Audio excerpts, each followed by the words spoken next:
Excellent.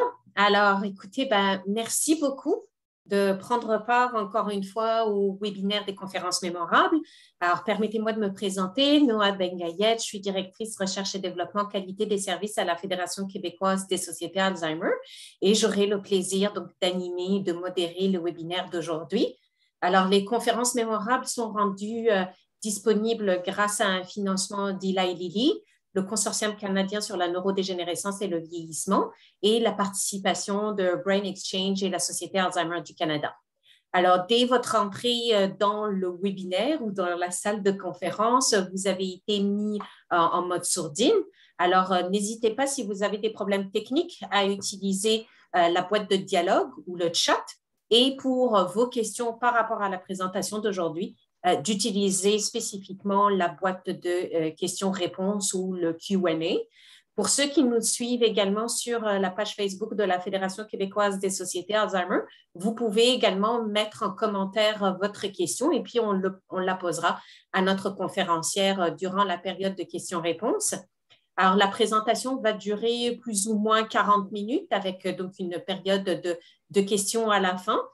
Et puis, n'hésitez pas vraiment à y poser toutes vos questions à notre conférencière. Alors, sans plus tarder, permettez-moi de vous présenter notre présentatrice d'aujourd'hui, qui est donc Dr. Jacqueline Rousseau, qui est ergothérapeute et diplômée de l'Université de Montréal en 1981. Elle a pratiqué principalement en maintien à domicile pendant près de 10 ans et elle a obtenu un diplôme de maîtrise en recherche en sciences biomédicales, option réadaptation de l'Université de Montréal en 92, puis un doctorat dans le même programme en 97. Elle a été professeure au département d'ergothérapie de l'Université Laval depuis 2001 et elle a intégré par la suite l'Université de Montréal où elle est actuellement professeure titulaire de l'école de réadaptation. Elle est également chercheuse et directrice du laboratoire Repère pour relations personnes-environnement du centre universitaire, du centre de recherche de l'Institut universitaire de gériatrie de Montréal, le CRIUGM.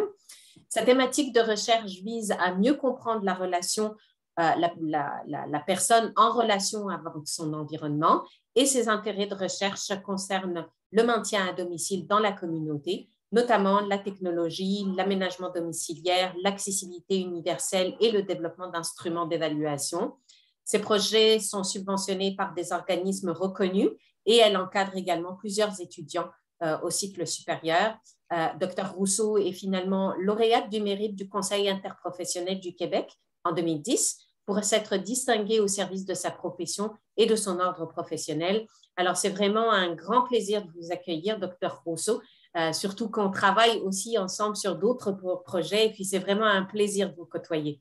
Alors, merci d'avoir accepté notre invitation et puis la parole est à vous. Alors, merci.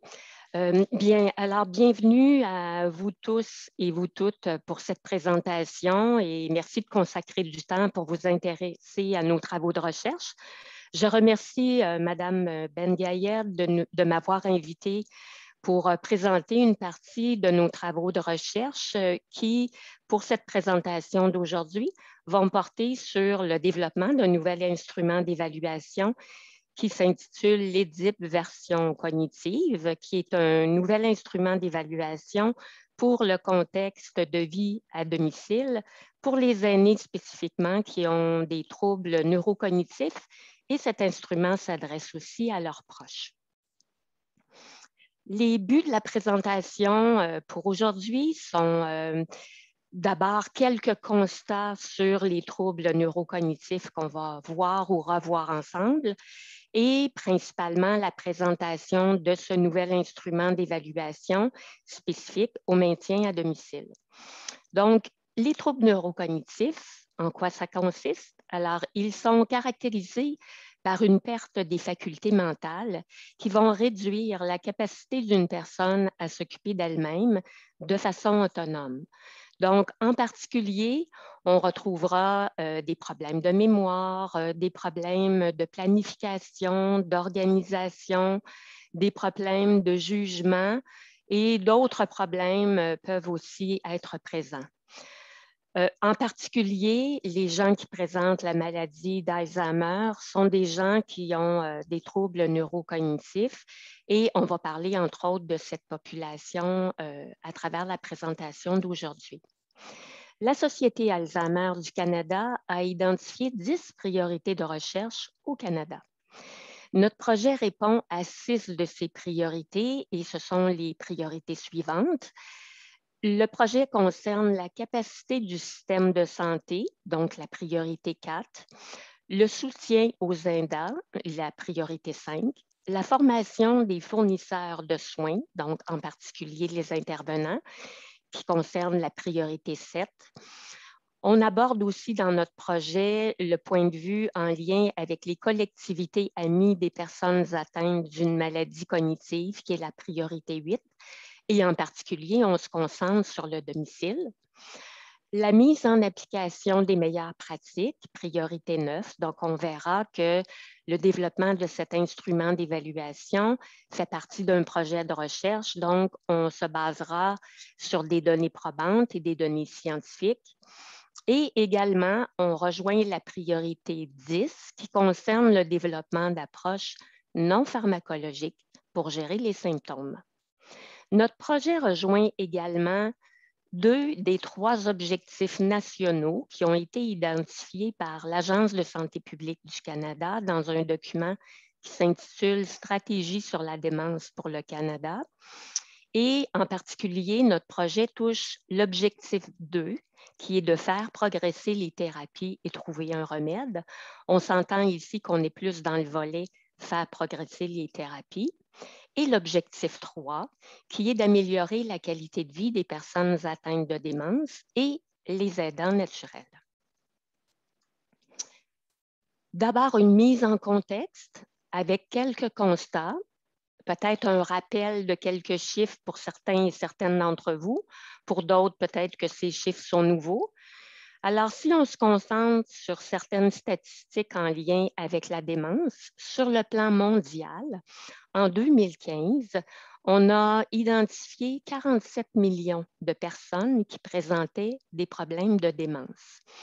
Et les prévisions statistiques nous indiquent qu'en 2050, on aura environ 74 à 75 millions de personnes mondialement qui auront des problèmes en lien avec des types de démence. Au Canada, des statistiques en 2016-2017 nous indiquent que plus de 500 000 personnes âgées de 65 ans et plus avaient des diagnostics de démence. Et au Québec, les statistiques sont de 2009. Il y avait environ 100 000 personnes qui présentaient des troubles neurocognitifs en lien avec la démence. Les prévisions au Canada et au Québec devraient nous indiquer que ces chiffres vont doubler d'ici 2030. Donc, on comprend bien qu'on a des défis importants pour les prochaines années. Et l'un des défis est en lien avec le fait que malheureusement, il n'y a pas de traitement curatif lorsqu'on parle de troubles neurocognitifs, notamment liés à la démence. Donc, les interventions auprès des personnes âgées sont principalement des compensations des incapacités. Et on a répertorié dans la littérature que cette compensation des incapacités est majoritairement donnée par la famille, le proche qui vit avec la personne âgée ou encore les enfants qui vivent ailleurs mais qui viennent porter un soutien à la personne âgée qui vit à domicile ou en centre d'hébergement. Et on a noté qu'en moyenne, il y aurait 74 heures de soins informels par semaine qui seraient octroyées aux aînés ayant des difficultés.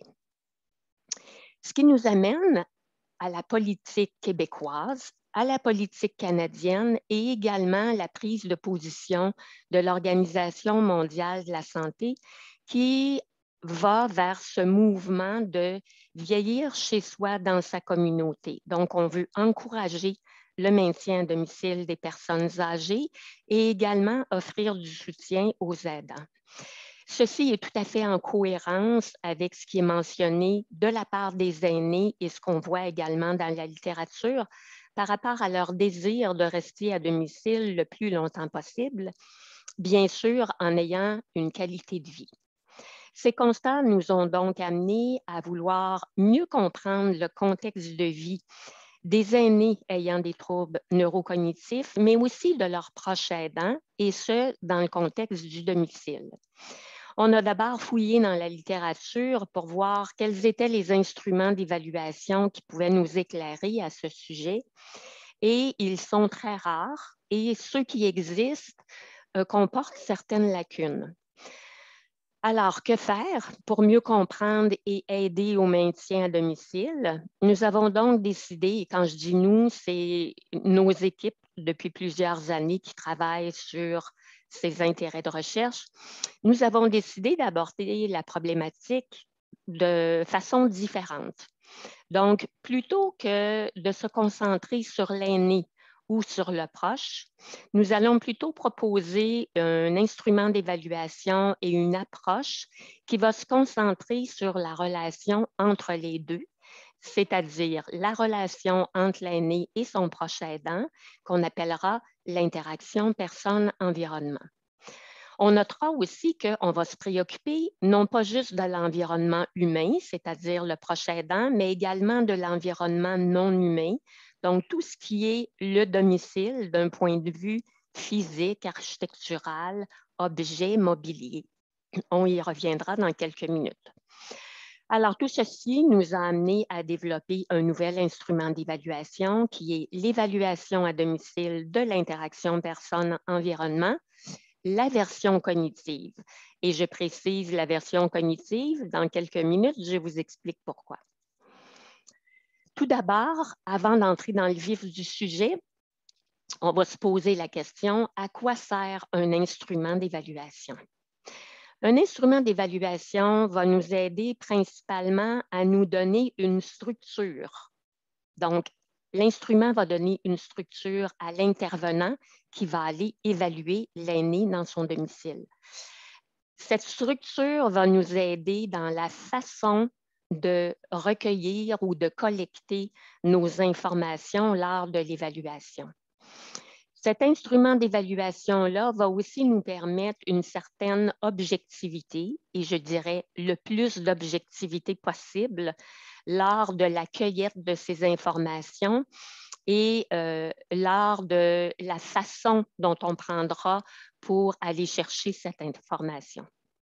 Si l'instrument d'évaluation est basé sur un concept ou encore un modèle théorique, eh bien, il va nous permettre de faire le lien plus facilement entre les connaissances ou encore la théorie et les observations qu'on va faire dans le contexte, cette fois-ci, du domicile, d'un point de vue clinique. Ceci va nous faciliter également l'interprétation des résultats ou des données recueillies lorsqu'on voudra bien comprendre ce qui se passe dans le contexte du domicile pour nous aider ensuite à mieux planifier des interventions. Alors, comprendre l'interaction personne-environnement, eh bien, pour comprendre, on a d'abord développé un modèle théorique qui s'appelle le modèle de compétence, qui est un modèle explicatif de la relation personne-environnement. Ce modèle théorique a été développé il y a de nombreuses années lorsque j'ai fait mes travaux de doctorat et donc on a fait plusieurs projets de recherche en utilisant ce modèle au fil des années. Le modèle que vous voyez est illustré un peu plus à gauche de la page que vous voyez. Il regroupe 6 concepts. Personne, qui est représentée par une unité corps-esprit, qui est à gauche de l'écran. Environnement, à droite, qui est composé de 4 systèmes qui sont basés sur des écrits proposés par Bronfenbrenner. On parle ici de microsystème, qui est l'environnement immédiat dans lequel vit la personne. Pour les travaux que je vous présente aujourd'hui, le microsystème qu'on identifie, c'est le domicile de la personne âgée. On tient compte aussi du mésosystème, qui est une environnante, mais qui tiendra compte de l'influence de plusieurs microsystèmes. On a l'exosystème, qui est un système extérieur à la personne âgée, dans ce cas-ci, et qui va l'influencer, mais la personne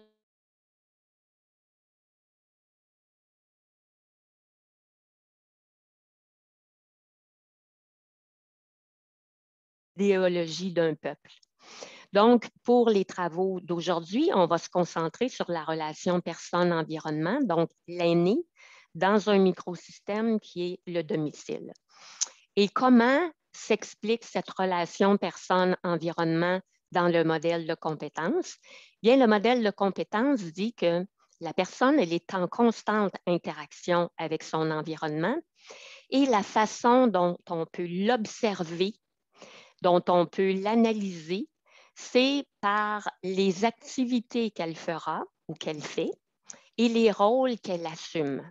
Donc, cette interaction personne-environnement, elle se concrétise par la réalisation d'activités et la réalisation des rôles. Le modèle de compétence dit la chose suivante. Lorsque tout va bien, c'est-à-dire que lorsque l'interaction personne-environnement est efficace ou encore qu'elle est possible et qu'elle se passe bien, on dira que la personne est en situation de compétence et c'est ce que vous voyez en bas à gauche de l'écran. C'est-à-dire que ses activités seront réussies et ses rôles assumés. À l'opposé, lorsque l'interaction est inefficace ou encore impossible, on dira que la personne est en situation de handicap, c'est-à-dire que les activités seront échouées ou impossibles à réaliser et les rôles seront non assumés. À partir de ce modèle, qui est théorique, on a voulu voir concrètement lorsqu'on intervient ou lorsqu'on évalue quelqu'un à domicile, est-ce que cette compréhension-là qu'on propose, est-ce que ça fonctionne? Et pour faire ça, on a développé des instruments d'évaluation qui sont très, très collés au concept que je viens de vous expliquer et à la logique de ce modèle. Donc, on a développé une batterie d'évaluation. Le premier instrument s'appelle l'évaluation à domicile de l'interaction personne-environnement, dont l'acronyme est EDIP, et qui s'adresse aux personnes qui ont des incapacités motrices, donc qui ont des problèmes de mobilité, les personnes en fauteuil roulant, par exemple. Un deuxième instrument a été développé par la suite, basé sur le premier, et donc c'est une version adaptée de l'EDIP et qui s'adresse aux gens qui ont des problèmes permanents sur le plan visuel, par exemple la dégénérescence maculaire. Alors, on l'appellera l'EDIP version visuelle. Et aujourd'hui, je vais vous parler de cette autre version adaptée pour les personnes âgées qui ont des problèmes cognitifs et ce sera l'EDIP version cognitive. Nous avons d'autres versions en développement, notamment pour les troubles du spectre de l'autisme, mais je vous parle aujourd'hui de l'EDIP version cognitive. Donc, l'EDIP version cognitive, elle s'adresse à qui? Elle vise les personnes aînées, donc 65 ans et plus, qui ont des difficultés d'ordre neurocognitif, donc des troubles neurocognitifs, principalement liés à la démence. L'instrument s'adresse également aux proches aidants. Par qui peut être utilisé cet instrument? Par les ergothérapeutes et une formation doit être offerte aux ergothérapeutes à ce moment-là.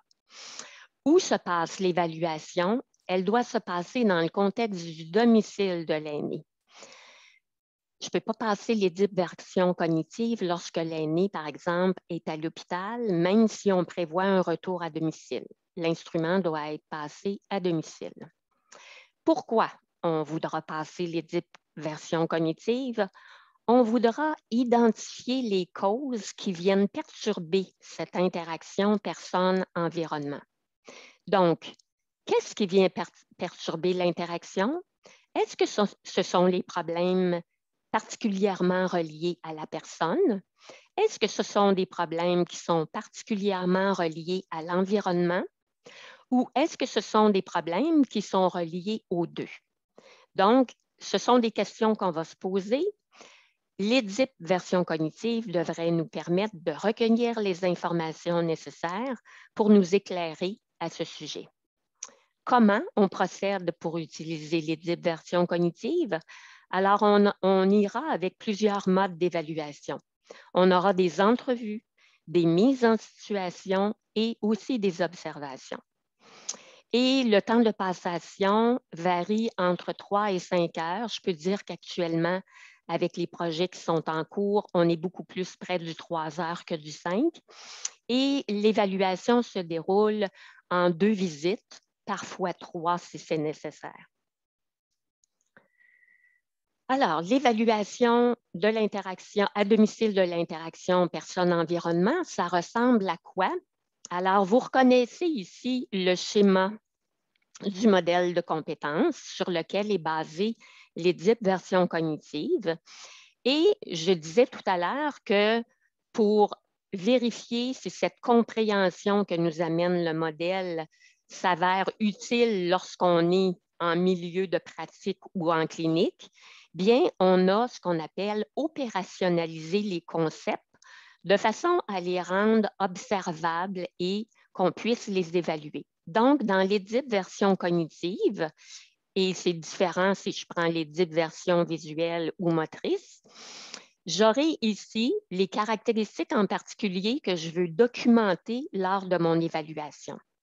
Donc, si je vais du côté de la personne à gauche, ma personne âgée ici de 65 ans et plus est représentée par l'unité corps-esprit.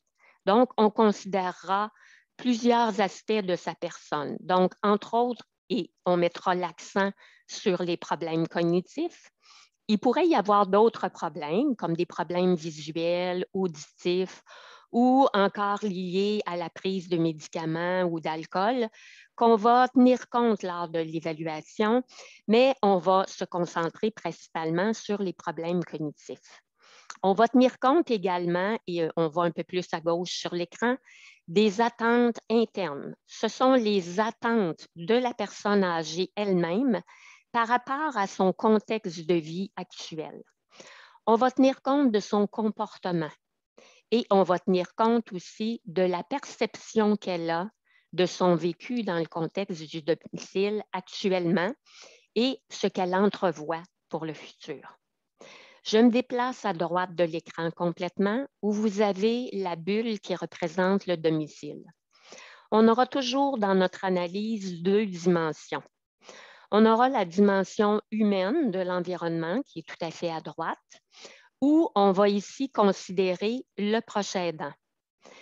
On va se préoccuper de ses attentes, qu'on appellera les attentes externes. On va se préoccuper de sa perception de la situation actuelle par rapport au contexte de vie à domicile et de certains aspects en lien avec son comportement, notamment comment ça se passe dans la relation avec cette personne âgée. Du côté de la dimension non humaine, on va considérer des aspects de l'environnement physique du domicile qui vont nous donner des indices, par exemple, sur les troubles cognitifs qui peuvent être présents. Par exemple, est-ce qu'il y a, si c'est une personne qui fume dans son domicile, est-ce qu'il y a des brûlures sur le couvre-plancher? Est-ce qu'il y a des brûlures ailleurs sur le fauteuil? Si on est dans une situation où on soupçonne de l'insalubrité, qu'est-ce qui se passe avec les poubelles? Donc, on va observer et analyser l'environnement physique des lieux. On va regarder aussi comment se fait l'utilisation de l'environnement. Par exemple, comment l'aîné utilise les différents objets dans son domicile. Est-ce que l'utilisation est appropriée? Est-ce que l'utilisation de ces objets est facile? Et on va s'attarder aussi à comment ça se passe pour le repérage dans l'environnement, c'est-à-dire dans le domicile. Est-ce que c'est facile de retrouver les objets? Est-ce que c'est facile de localiser les différents éléments dont l'aîné a besoin? Je vous amène au centre maintenant, où on a notre interaction, qui sont représentés par les activités et les rôles qu'on va analyser. Et justement, on a décliné ici comment on devra faire l'analyse de ces activités lorsqu'on va évaluer et interpréter l'information. Donc, on parle d'activités, on parle de tâches, on parle de séquences dans la façon de réaliser l'activité et on parle d'opérations, c'est-à-dire d'actions qui vont amener la personne âgée à réaliser ses activités. Et on fera la même chose pour le rôle.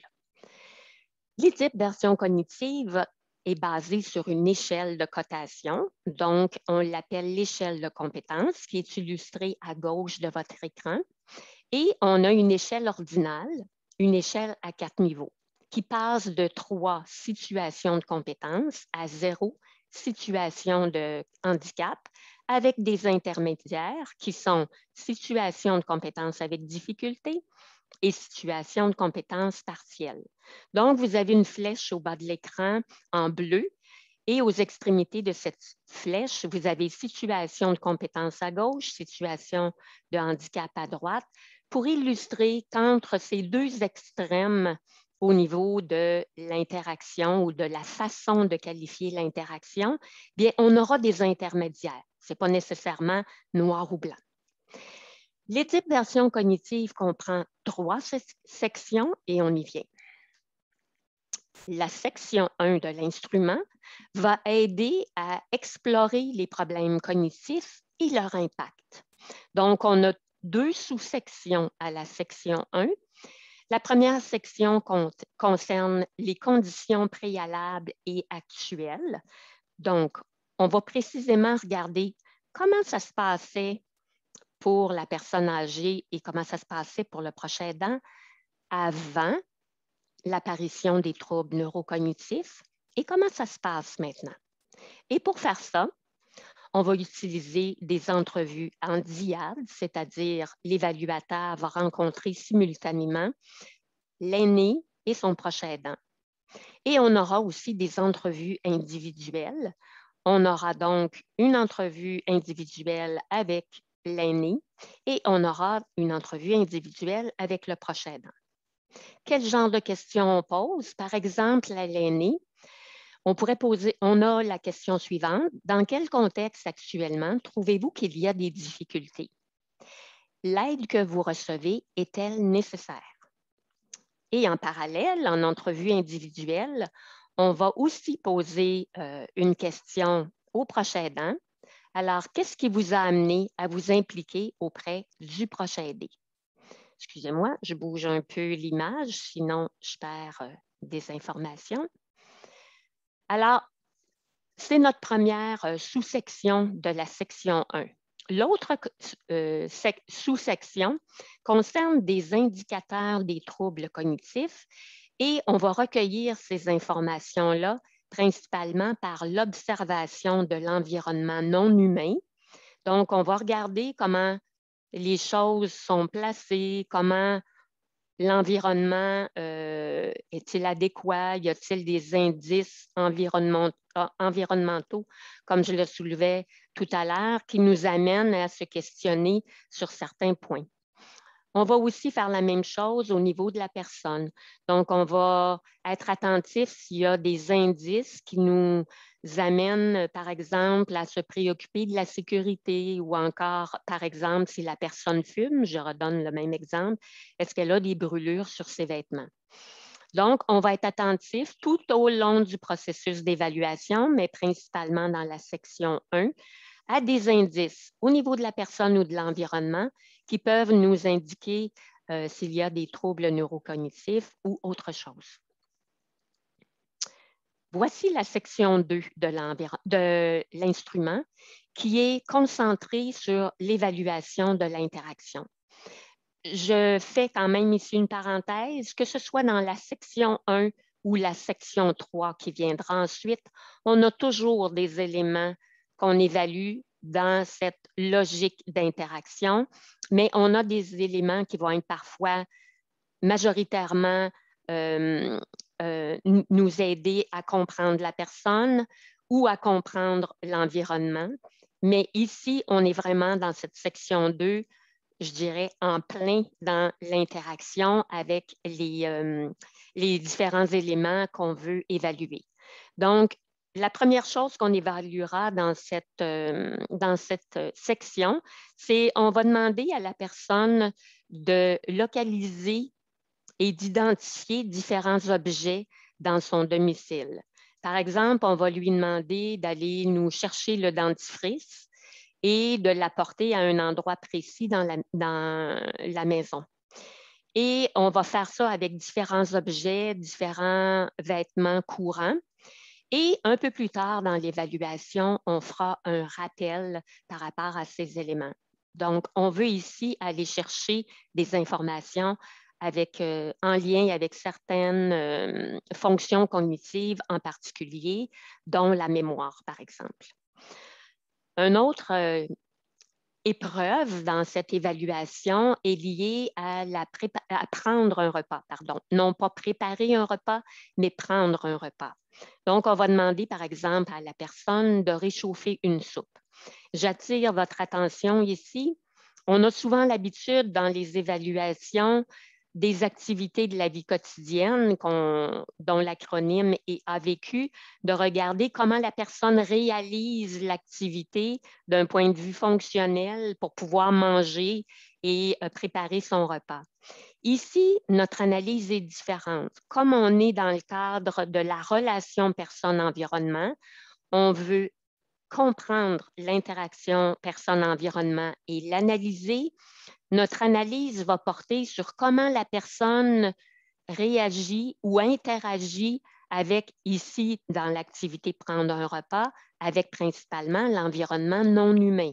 Donc, est-ce qu'elle se débrouille bien pour aller chercher ce dont elle a besoin pour prendre son repas? Est-ce qu'elle repère bien les objets dont elle a besoin?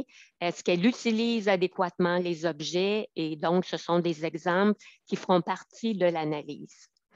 Au cours de cette activité, prendre un repas, l'évaluateur va introduire un distracteur. Donc, il va téléphoner à la personne lors de cette activité prendre un repas et va lui demander pour prendre un rendez-vous. Et on reviendra en cours d'évaluation sur cet élément de distracteur un peu plus tard.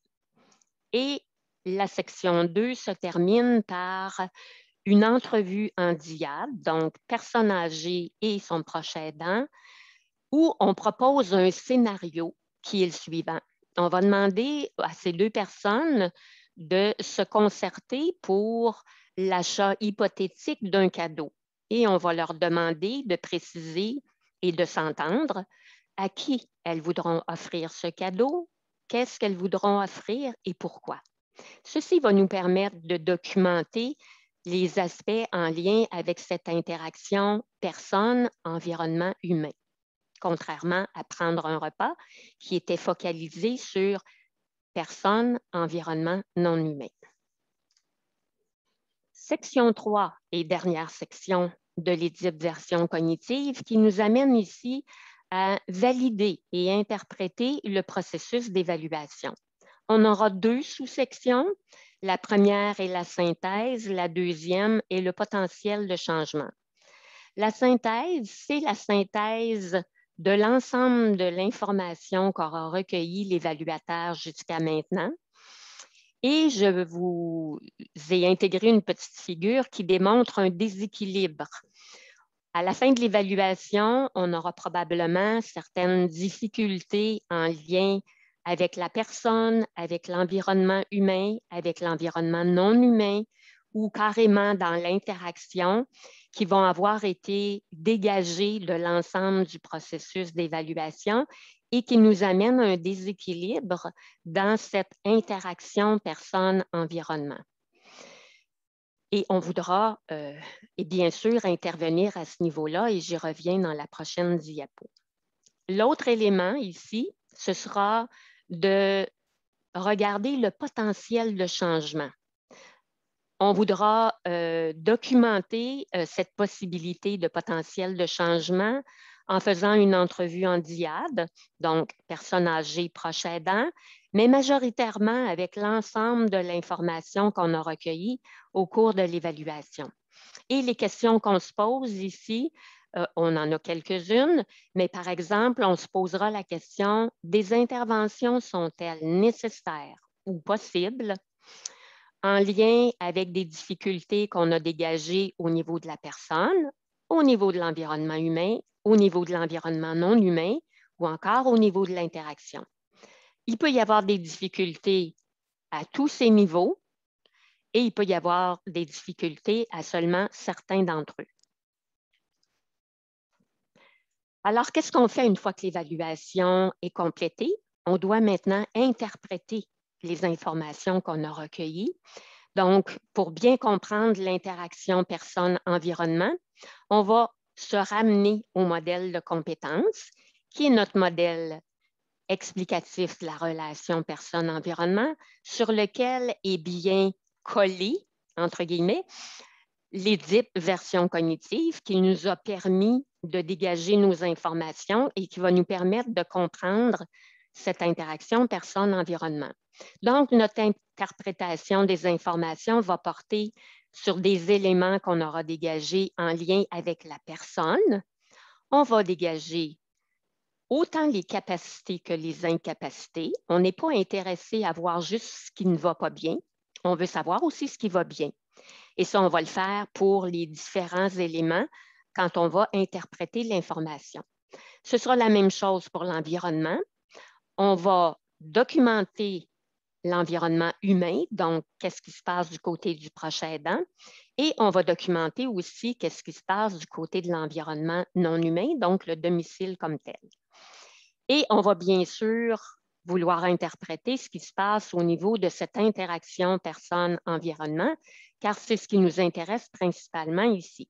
Et on va qualifier dans notre interprétation cette interaction personne-environnement qui peut, je vais dire ainsi, se promener entre la situation de compétence et la situation de handicap avec des nuances entre ces deux extrêmes. Et l'objectif principal, c'est de pouvoir identifier les causes des perturbations qu'on va avoir identifiées dans cette interaction personne-environnement. En identifiant les causes, bien, on pourra mieux intervenir par la suite. Ces causes, on l'a dit précédemment, elles peuvent être au niveau de la personne, elles peuvent être au niveau de l'environnement dans sa dimension humaine, elles peuvent être au niveau de l'environnement dans sa dimension non humaine, elles peuvent être au niveau de l'interaction personne-environnement, elles peuvent être dans tous ces éléments ou certains d'entre eux. Nos projets de recherche actuels. Alors, où est-ce qu'on en est rendu avec l'EDIP version cognitive? Vous savez, le développement d'instruments d'évaluation, c'est une histoire sur plusieurs années. On pense facilement à une vingtaine d'années pour développer un instrument d'évaluation et avoir des données scientifiques qui permettent ensuite de le diffuser pour qu'il soit utilisé en recherche et au niveau de la pratique, au niveau des interventions. Donc, ce qu'on a déjà complété il y a un certain temps, c'est la validité de contenu de l'EDIP version cognitive. Donc, pour faire ça, on a consulté des experts, des chercheurs, des intervenants dans le domaine des troubles neurocognitifs, mais spécifiquement en maintien à domicile. On a fait une première ébauche de l'instrument et on a ensuite fait des pré-tests de cet instrument. Donc, on est allé une première fois faire un pré-test à domicile pour voir si l'instrument fonctionne bien, pour voir si on va recueillir l'information qu'on pensait utile à recueillir.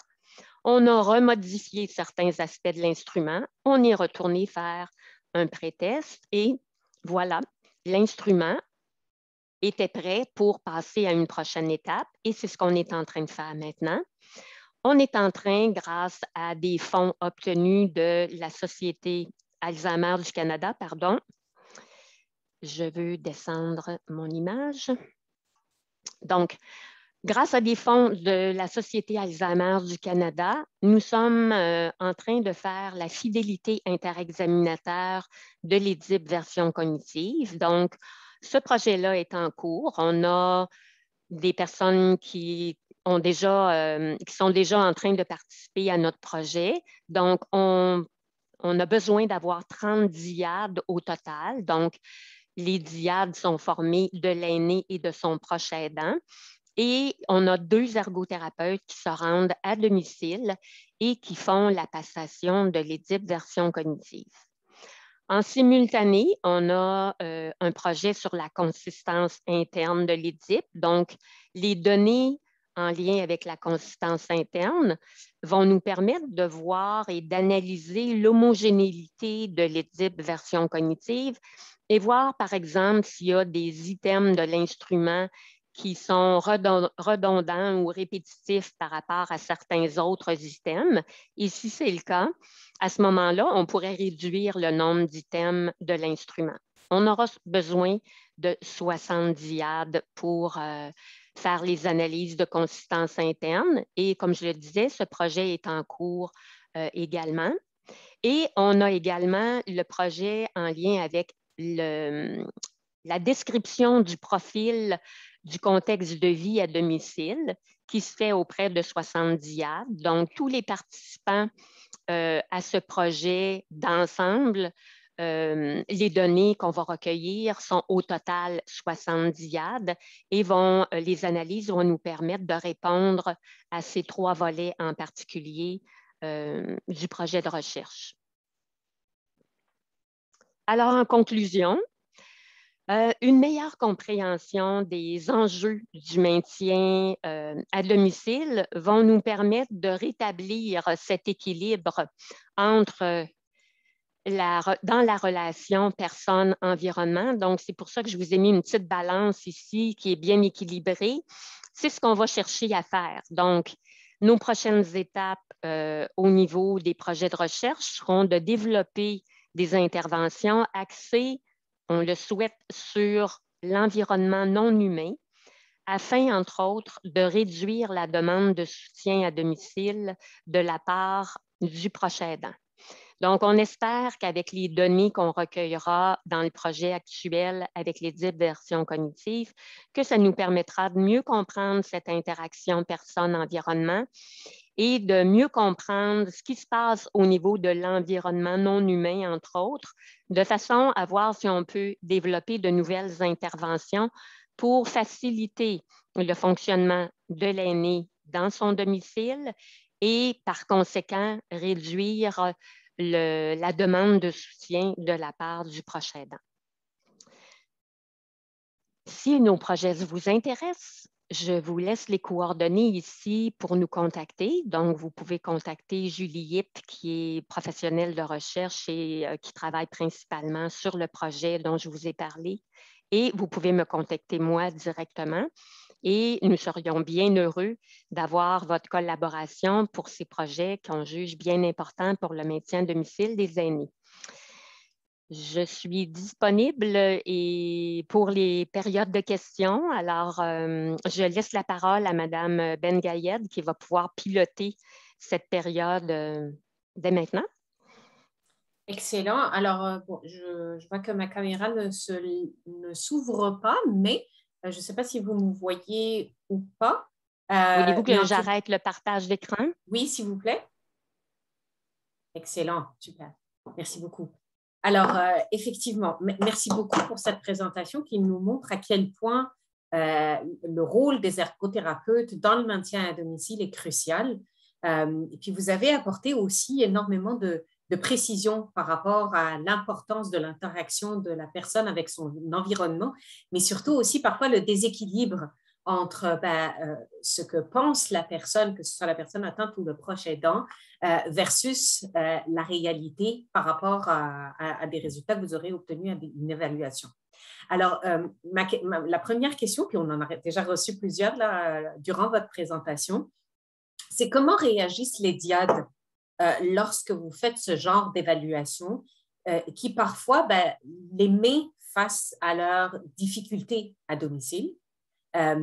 comment est-ce que c'est perçu par la DIAD et surtout par la personne atteinte? Est-ce que la personne voit ça comme possiblement une mise en échec de ses capacités ou au contraire comme une manière d'améliorer pour pouvoir rester à domicile encore, on l'espère, pour de longues années? Merci pour votre question. C'est une excellente question. Je vous dirais qu'on est toujours agréablement surpris de voir la collaboration des gens dans les projets de recherche. Et je remercie les gens qui ont déjà collaboré, s'il y en a parmi eux aujourd'hui, et qui collaborent actuellement. On est toujours très surpris aussi que l'évaluation ou le processus d'évaluation, oui, c'est confrontant à certains niveaux, mais on tient compte de cet aspect dans le processus d'expérimentation et le déroulement de l'évaluation. Donc, les évaluateurs sont sensibles à ces éléments-là. Bien sûr, on ne doit pas intervenir, ce n'est pas le rôle qu'on a à jouer à ce moment-là, mais on est là pour écouter ce qui se passe et on est là aussi comme des humains. Donc, oui, il peut y avoir des éléments confrontants, mais c'est aussi ce qu'on veut aborder avec les gens à la fin, lorsqu'on fait la section 3, où on a la validation du processus d'évaluation. Donc, on revient sur certains éléments et s'il y a des choses qui ont été plus difficiles ou préoccupantes pour le prochain aidant ou pour l'aîné ou pour les deux, on a le droit d'en parler. Excellent. Alors, justement, le fait qu'il y ait cette ouverture, est-ce que ce n'est pas parce que justement c'est dans un contexte de recherche? En fait, le contexte de recherche va nous limiter à certains aspects parce qu'on comprendra qu'on ne veut pas biaiser ce qu'on est en train de faire au niveau du processus expérimental, je vais le dire comme ça. Et si je comprends bien votre question, si je ne suis plus dans un contexte de recherche, donc si j'utilise l'EDIP version cognitive comme clinicien, comme intervenant, cette section-là est faite aussi pour ça. Donc, d'un point de vue clinique, cet instrument-là, on souhaite qu'il soit là justement pour ouvrir tout ce qui peut être ouvert par rapport à la situation. Et de cette façon-là, on sera plus en mesure d'aider les gens à trouver les solutions qui leur conviendront. Donc, justement, en parlant de solutions, parce que ça fait partie effectivement de la dernière étape de l'évaluation, comment est-ce que vous travaillez en collaboration avec les autres professionnels de la santé pour justement instaurer ces solutions-là? Et puis, oui, là, l'outil est encore en mode évaluation ou test, mais comment est-ce que vous verrez par la suite, une fois qu'il est validé, l'utilisation ou la collaboration entre justement les ergothérapeutes, les travailleurs sociaux, en mettant en collaboration aussi le proche aidant, la personne atteinte, pour que finalement les résultats de cette évaluation soient concrètement par la suite mis en place pour le maintien à domicile? Je réponds à certains, je pense que vous avez plusieurs aspects dans votre question, donc je réponds et si ce n'est pas complet, vous me revenez avec plus de précision. Dans le contexte de la recherche, on a impliqué quelques ergothérapeutes qui sont déjà dans des équipes de maintien à domicile. Donc, ces ergothérapeutes-là, on les a formés à l'EDIP. Ces personnes-là contribuent soit pour le recrutement ou comme évaluateurs pour certains volets du projet. Donc, ces personnes-là sont déjà formées. Elles peuvent utiliser l'instrument pour comprendre leurs clients actuellement, mais avec certaines réserves parce qu'on est dans un contexte de recherche. Oui. Donc, on a déjà des gens qui sont formés à l'évaluation. On attend d'avoir complété notre projet dans son ensemble pour diffuser plus largement l'instrument. À ce moment-là, on va offrir des formations aux ergothérapeutes parce que l'instrument est spécifiquement conçu pour être utilisé par les ergothérapeutes et validé pour être utilisé avec les ergothérapeutes. Donc, il y aura des formations qui seront organisées pour former les ergothérapeutes.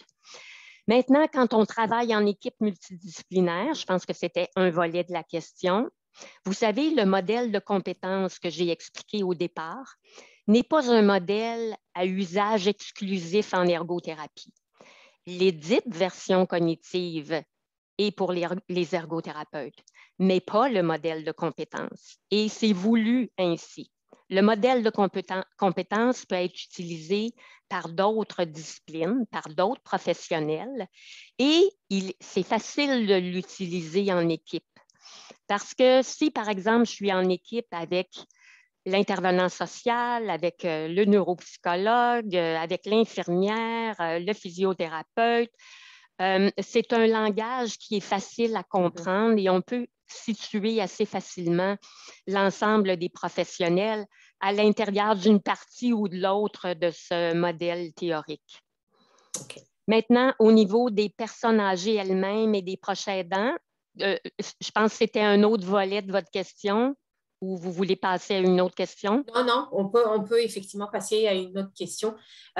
Vous avez justement inclus le proche aidant.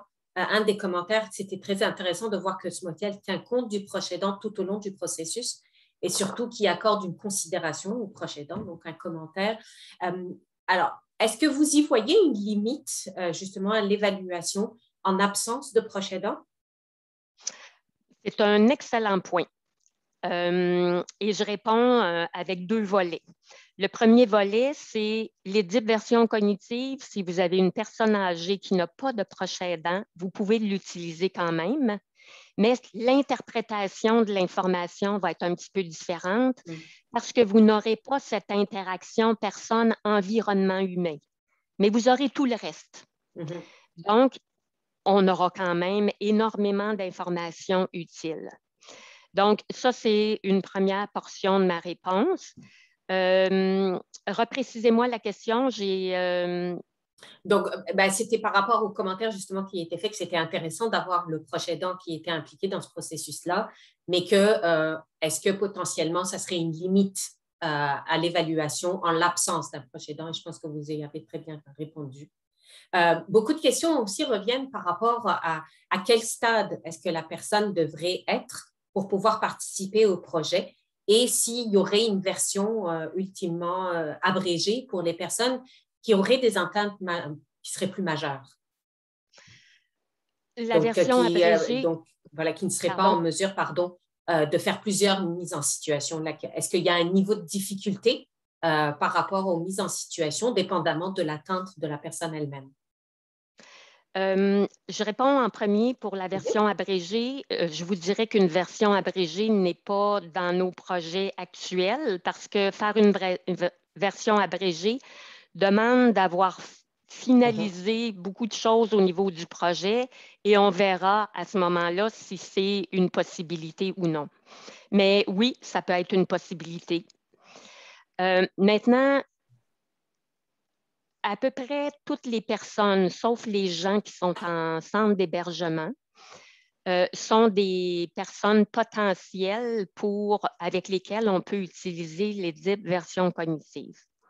Dans le contexte d'un projet de recherche comme on fait actuellement, on essaie de passer tous les items de l'instrument. Donc, on a besoin d'une collaboration à toutes les étapes de l'évaluation. Ceci dit, on n'exclut personne d'emblée. Donc, je n'ai pas de critères d'inclusion pour ce projet. Si vous êtes à un stade avancé ou à un stade léger ou modéré. Léger, merci. Donc, il n'y a pas d'élément. Le seul point, c'est que vous devez vivre à domicile. Si vous vivez en centre d'hébergement, ce n'est pas cet instrument-là qui va, pas dans sa version actuelle. D'accord. Donc, justement, une des questions qui a été posée, c'est est-ce que cette évaluation-là ou l'utilisation de cet outil pourrait être pertinente également en RPA? Ou est-ce que pour vous, le domicile, la définition d'un domicile, c'est vraiment la personne demeure chez elle, donc avec notre conception d'un domicile, là, une maison, un condo, versus une résidence? Si on est dans une résidence, par exemple, pour personnes âgées Mhm. autonomes et qu'on a un appartement avec tout ce qu'il nous faut pour fonctionner au quotidien, il n'y a pas de contrainte. On peut OK. utiliser les diversions cognitives. Je répondrais ainsi, dès qu'on a un contexte, un milieu de vie qui ressemble à un centre d'hébergement, donc Mhm. que là, on a réduit énormément nos possibilités de faire certaines activités, les diversions cognitives n'est pas approprié. Et le meilleur exemple, c'est le CHSLD. Oui. Oui. Je reviens 2 secondes à la question précédente parce qu'il y avait le point, est-ce que quelqu'un qui est plus avancé au niveau des troubles neurocognitifs peut être une personne avec laquelle on pourrait bénéficier d'utiliser les diversions cognitives? J'amènerais ici une prudence. Parfois, on rencontre nos clients et on pense qu'ils sont plus détériorés qu'ils ne Mm. le sont. Donc, je dirais d'emblée, on passe les DIP et on essaie de faire toutes les épreuves avec la personne. Et c'est ce qui va nous permettre justement d'aller préciser qu'est-ce qui ne va pas, puis c'est jusqu'où que la personne peut aller. Et parfois, et je dirais même assez souvent, on a des surprises agréables. Donc, soyons prudents sur les a priori qu'on pourrait avoir. Donc, le déséquilibre dont vous aviez parlé au début, il est aussi à appliquer auprès des intervenants justement qui posent cette évaluation. Un autre commentaire également en service gériatrique spécialisé, nous travaillons en multidisciplinarité et tout ce que votre outil évalue est déjà fait. Alors, votre outil viendra-t-il remplacer ce qui est déjà préexistant? Exemple, excusez-moi le terme, là, le PECPA de R ILS. Donc, dans quelle mesure ça viendra finalement remplacer ou être utilisé en complémentarité des outils qui sont déjà utilisés au sein du réseau? Bon, c'est sûr qu'une présentation comme aujourd'hui donne un premier aperçu de l'instrument. Vous pouvez être certain qu'on n'a pas la même, on ne duplique pas l'information que vous pouvez déjà aller chercher à travers les différents intervenants, puisque vous mettez ensemble au niveau de l'équipe multidisciplinaire.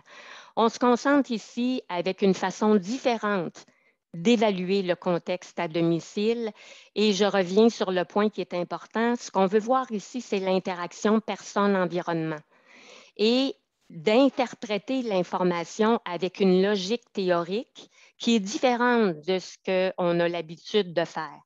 On a l'habitude de se concentrer soit sur le proche aidant, soit sur la personne âgée, mais en regardant principalement les problèmes cognitifs ou encore les problèmes fonctionnels, mais d'un point de vue activité de la vie quotidienne. Et ce n'est pas ça qu'on fait ici. Donc oui, effectivement, merci de le préciser. Une autre question, comment et à qui seront communiqués les résultats de l'étude version cognitive? En fait, si vous parlez du projet de recherche, si, par exemple, on évalue une diade présentement et que les gens sont déjà suivis en ergothérapie ou en équipe multidisciplinaire ou par un médecin et qu'ils souhaitent que des informations au niveau des résultats de l'évaluation soient communiquées à l'ergothérapeute ou à leur médecin, par exemple, on leur fait signer une autorisation de transmettre les informations et ça peut être fait. Parfait. Là, peut-être également que je pense que je vais aussi vous lancer l'invitation là pour un prochain webinaire, une fois que la phase d'étude et de validation d'EDIP est terminée pour que justement vous veniez aussi nous présenter les résultats. Vous avez beaucoup parlé aussi justement de l'interaction de la personne avec son environnement. Et puis qu'il y a des facteurs finalement qui sont inhérents à la personne elle-même et qui peuvent malheureusement accélérer peut-être l'hébergement. Les comportements en sont un. Est-ce que justement EDIP permettrait aussi à la DIAD de mieux comprendre les comportements qui ont une influence ou qui sont influencés aussi par l'environnement et donc d'amener aussi des réponses aux proches aidants qui parfois se trouvent très rapidement démunis face à ces comportements-là. Oui, tout à fait. Et c'est la raison pour laquelle, à travers la passation de l'instrument, on a à quelques reprises des entrevues en DIAD. C'est pour nous permettre de comprendre cette interaction personne-environnement et de voir par la suite, est-ce qu'on peut essayer d'avoir une meilleure harmonie dans cette interaction et donc de rétablir un peu plus l'équilibre. Parfait. Excellent. Alors, écoutez, oui, allez-y, vous vouliez... Oui, j'allais juste illustrer peut-être avec un exemple plus concret. Oui. Vous savez, avec les diversions motrices, je vous donne, on vise une clientèle, par exemple, en fauteuil roulant. Je vous donne un exemple très concret. L'analyse de la relation personne-environnement nous permet de ne pas mettre la faute, je vais le dire comme ça, sur l'un ou sur l'autre. C'est l'interaction qui pose problème. Donc, ma personne en fauteuil roulant, si elle arrive devant l'escalier, eh bien, ce n'est pas plus sa faute à elle que de l'environnement. Donc, on va essayer de trouver une solution pour revenir à cet équilibre, pour avoir une efficacité dans l'interaction. Donc, on ne peut pas enlever le fauteuil à la personne, mais on peut modifier l'environnement. Donc, c'est ça ici qu'on veut aller chercher. Donc, c'est une autre perspective, une autre façon d'aborder les choses. Et donc, c'est ce qu'on va faire avec les diversions cognitives. La personne aînée a des troubles neurocognitifs. Qu'est-ce qu'on peut faire pour rétablir une harmonie avec l'environnement humain ou non humain, ou les deux? Mais cette fois-ci, ça peut être qu'il y a des interventions au niveau de la personne, mais il y aura certainement des interventions aussi au niveau de l'environnement. Donc, peu importe où est le problème, c'est l'interaction qu'on regarde. Tout à fait. Merci de préciser justement cela. Alors, vraiment, là, on voit encore, je regarde juste s'il y a encore des questions. Il y a une personne qui a commencé à écrire, mais je pense que sa question n'est pas complète pour que je puisse vous la poser. Chose est sûre, c'est que tantôt, vous allez recevoir également l'enregistrement du webinaire d'aujourd'hui avec une courte évaluation et je partagerai aussi avec vous la fiche de recrutement justement pour si dans votre entourage, des personnes seraient soit intéressées à participer au programme de recherche, à l'évaluation donc c'est pas l'évaluation des livres, c'est vraiment la participation au projet. Oui. Voilà, donc, mais surtout l'évaluation des ergothérapeutes, la consistance de l'évaluation entre les ergothérapeutes. Donc, je partagerai avec vous cette information. Et puis, si parmi vous, il y a des proches aidants à qui ça intéresserait également, n'hésitez pas surtout à contacter soit moi, soit Julie, comme Dr Rousseau l'a mentionné. Alors, un dernier commentaire pour vous. Merci, Madame Rousseau. Vous expliquez l'ergothérapie de manière très inspirante. Alors, merci beaucoup à vous. Voilà, donc, Madame, votre modèle découle des approches suivantes. Modèle écosystème, bio-psychosocial, intervention familiale, centré sur la résolution de problèmes, modification du comportement, approche motivationnelle, approche de milieu, modèle empowerment. Donc, c'est effectivement, je pense que ça a été bien résumé par votre commentaire, Madame Racine, mais également par Dr Rousseau. Alors, merci beaucoup d'avoir présenté le modèle. Je pense que ça va venir apporter en tous les cas, ça va venir vraiment modifier la relation que la personne a avec son environnement humain et non humain. Chose que parfois on tend à négliger un petit peu, ou en tous les cas pour lesquels je pense beaucoup de proches aidants n'ont pas cette conscience que l'environnement humain joue beaucoup sur la personne, sur ses comportements, sur ses attentes, aussi sur sa fonctionnalité et puis ses capacités. Alors, merci beaucoup de nous avoir éclairés aujourd'hui. Le prochain webinaire aura lieu le 3 novembre prochain. Ça sera durant la semaine des proches aidants. Et la thématique sera présentée par M. Jacques Couture, qui est travailleur social et intervenant au niveau de la Société Alzheimer de Montréal, sur une thématique bien particulière qui touche les proches aidants, à savoir les proches aidants masculins. Les proches aidants sont essentiellement des femmes, mais justement, la gente masculine vit aussi des défis bien particuliers. Alors, on aura l'occasion justement d'en parler avec M. Couture. Donc, si vous n'êtes pas encore inscrit, n'hésitez pas à le faire, c'est encore possible.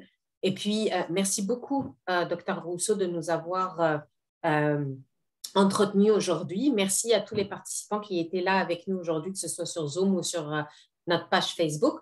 Donc, je vous enverrai un lien avec l'enregistrement, l'évaluation, l'outil de recrutement également pour EDIP. Et puis, n'hésitez pas, si vous avez des commentaires par la suite, à nous interpeller, ça nous fera plaisir. Et puis, sur ce, je vous souhaite une excellente journée.